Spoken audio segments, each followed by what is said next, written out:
Lawyers of Reddit, what is the dumbest thing your client has done to ruin a case? Client added 9 years to a short sentence. He got like a year or two for being involved in a drag race that the other guy crashed and severely injured someone else. Then towards the end of his short prison term he tried to escape, got 9 more years for prison escape.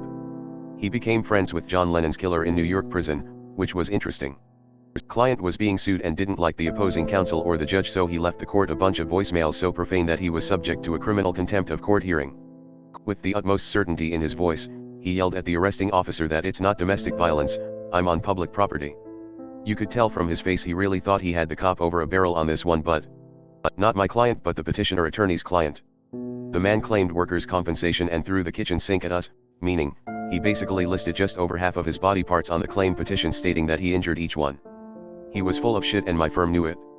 Anyways, we were going to trial and the day before we ran one more social media search.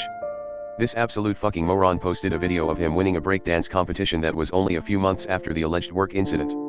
Never saw a quicker dismissal in my life. Not in the US, but the judge asked if the defendant was remorseful. No. The guy didn't understand the question, and when he doesn't, he just usually says no. I was on a jury where the defendant showed up in court day one wearing the same exact outfit as the unknown suspect in the video of the crime. It took only a few seconds before the judge immediately called a stoppage.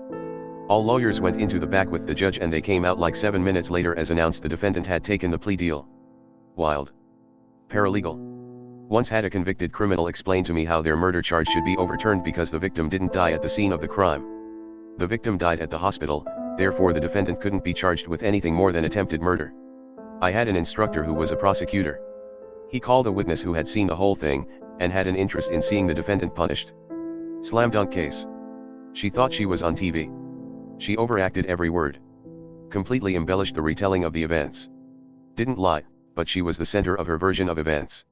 He said you could see the faces of the jury members sour minute on minute. He lost the case.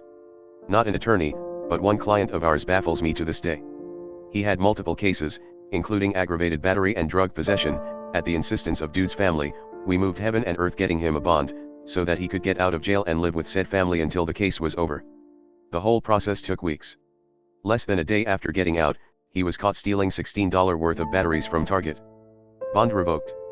To be fair, the line between stupidity and compulsion is blurred with this one.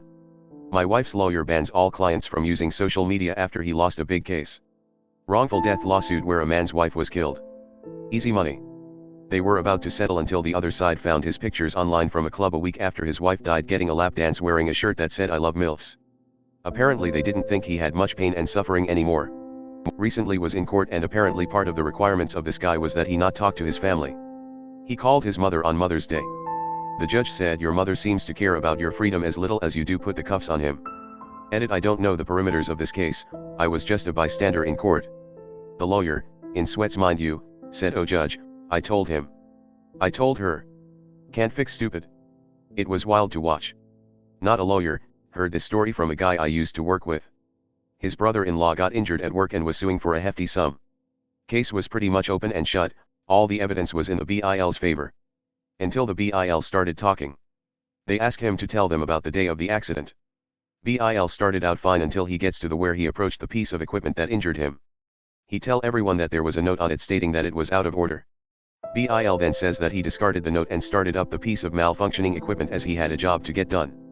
That easy win was discarded faster than that out of order sign. The worst ones are the ones who think they're smarter than they are.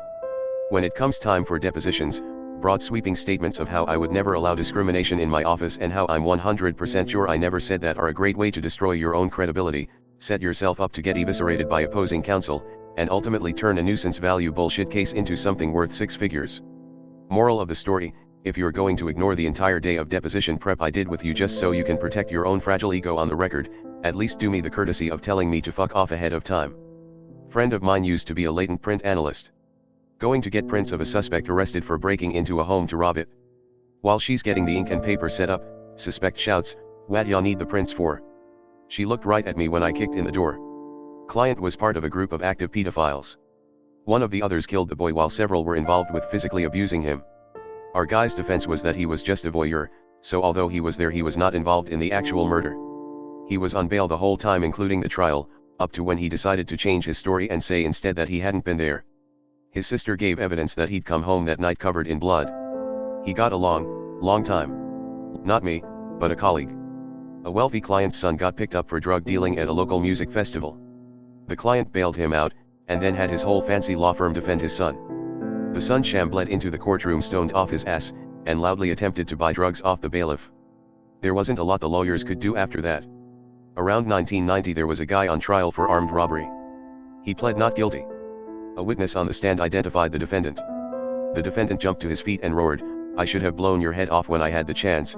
Pause, thinks, adds, "If I had been the one who robbed you."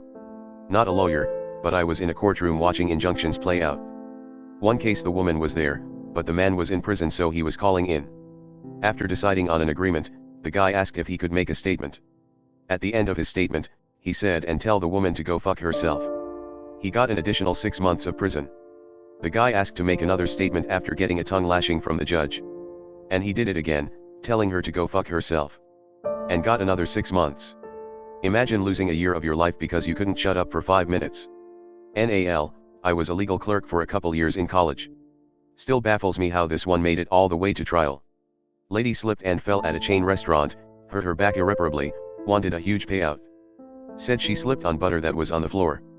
On cross-exam she was asked what type of butter, answer the little pats of butter they put out in the buffet. Defense immediately recalled the store manager. The store had never used that type of butter. Case ended pretty quickly. LOL. Client charged with DUI. Forced by police to give a urine sample on the side of a very busy interstate highway. Any sympathy the jury may have had for the defendant was lost, however, when he fell asleep during the playing of the video of the traffic stop. He had been out all night partying the night before trial. He was found guilty. Then he lied to the judge about what would be in his system during a drug test, and his sentence was doubled. Not an attorney, worked in a firm. Workers' compensation claim, guy falls down at work and claims he injured many different body parts. We tell him to stay off social media. No problem, he doesn't use social media. At trial, he tells the judge he used to be a spin class instructor, but since the accident, he cannot teach classes anymore. Well, turns out, he continued to teach these classes after his injury. This was proved by the hours of surveillance the insurance company did, showing him teaching and vigorously riding in spin class. How did the insurance company know he was still an active instructor? The guy posted his full teaching schedule on his FB page. His potentially very lucrative claim was quickly changed to a fraud claim against him. I was defending a client who was accused of trademark infringement. Thought he knew better than the IP attorney assigned to his case, and so went on his company's website to defend himself by basically confessing to what he did and claiming it wasn't against the law, and the trademark owner was a woke baby who needed to either learn the law or get back in the kitchen and make her husband a sandwich. I wish I could say I was joking. I was one email away from negotiating a settlement that would have allowed the continued use of the complainant's mark with limited restrictions and a very nominal fee. Little to say, she saw his website, told us to go fuck ourselves, and dragged it before a judge. My client lost, big. His lack of self-control cost him thousands of dollars. I'm not a trial lawyer but a real estate one. I had clients spend $15,000 on new lounge furniture and 4 TVs with their closing money 48 hours before I was due to close for them. Used to work at a workman's comp firm, and hurting themselves again. Oftentimes doing stuff around the house. Falling off a ladder, using tools, going horseback riding, etc. Then they get hurt again and insurance company is off the hook. And many get their doctors to write notes saying they're fine, so they can work, then are baffled that they don't get workman's comp anymore. Then they overexert themselves because of the injury that isn't better, sigh.